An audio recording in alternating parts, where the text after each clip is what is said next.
আমাদের এখন চাওয়া একটাই, যেহেতু নিজেদের বাড়ি, নিজেদের সবকিছু, আমরা ফুল লিগ্যাল পয়েন্টে আছি, আমাদের এটা অবৈধ না কোনো কিছুই না।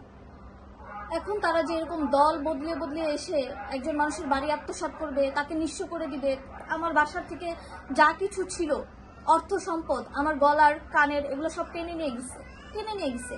ইভেন আমার মার কানটা এখান থেকে এ পর্যন্ত কেটে গেছে, সে যেগুলো টানছে নিতেছে সেগুলোর ফুটেজও আছে। তো এইভাবে তো আমরা দলের ধারা দল অত্যাচারিত হব না। আমরা তো একটা সমাজ তারপরে বলেন দেশ জাতি নিয়ে বসবাস করতেছি। তো একটা মানুষ লিগ্যাল সবকিছু থাকার পরেও এই দলের প্রেক্ষাপতি খাটিয়ে তারপরে এই যে এরকম জোর জুলুম এগুলা খাটাই কি একজন মানুষের জন্য সেভাবে ছিনাই নিবে? আমরা এখন চাইতেছি ছাত্র সমাজের কাছে এখন সাহায্য আবেদন করতেছি, কারণ আমরা প্রশাসনিক দেখলাম, সব দেখলাম, প্রশাসনিক তো হাত গুটিয়ে এইভাবে তারা স্পটে ছিল, স্পটে থেকে তারা কিছুই করতে পারে না।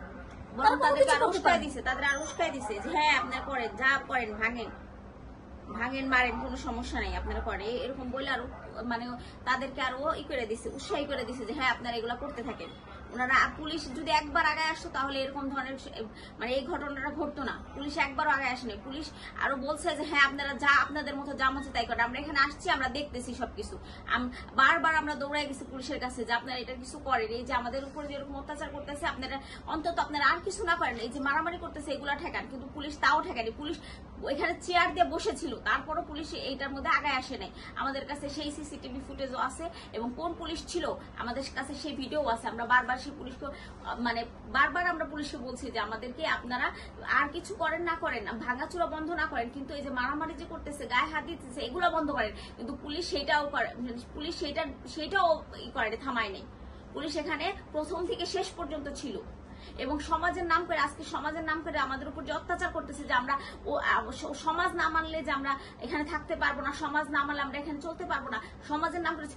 সমাজ কিন্তু তখন ছিল, সমাজের লোকজনই এগুলা করাইছে, ওনারাই এগুলা করাইছে। ওনারা তখন ওনারা বলে নাই যে না সমাজ তো শুধু মানে একদিক দেখতে পারবে না, যে সমাজ একদিক দেখবে, সমাজ তো দেখলে দুই দিক দেখবে, যে আমাদের কি সমস্যা, আমরা কেন তাকে মানে আমার বাবা কেন তাকে তার সম্পত্তি ভাগ দিতে চেয়েছেন। আর এটা তো স্বাভাবিক যে যার কন্যা সন্তান থাকুক, ছেলে সন্তান থাকুক, মানে যার সন্তান যে যা আছে সে তাকেই সেটা দিবে। কেউ তো তার সন্তান বাদ দিয়ে কারোর ভাইকে বা বোনকে এখনকার সময় তো কেউ এটা দেয় না। এবং তাদেরও আমার আরো চাচারা আছে, তাদেরও অনেক সয় সম্পদ করছে, তারা কুয়েতে থাকে, অনেক সয় সম্পদ করছে, বিভিন্ন জায়গায় বিল্ডিং করতে 5 তলা 4 তলা বিল্ডিং করছে। আর তারা তো আমরা তো কখনো বলি নাই যে তোমাদের এই যে তোমার বাবা 5 তলা বিল্ডিং করছে সেটার মধ্যে আমাদের ভাগ আছে ভাই। তাহলে আমার বাবার সম্পত্তিতে তারা কিভাবে ভাগ পায়? আমার বাবার সম্পত্তিতে তাদের কোনো ভাগ নাই, কোনো কিছু নাই। তারা বরং সমাজের নাম কইয়া আমাদের উপর একটা এখন মানে অত্যাচারের একটা সৃষ্টি করছে সমাজের নাম করে। তারপরে প্রশাসনিক ভাবে যখন পুলিশ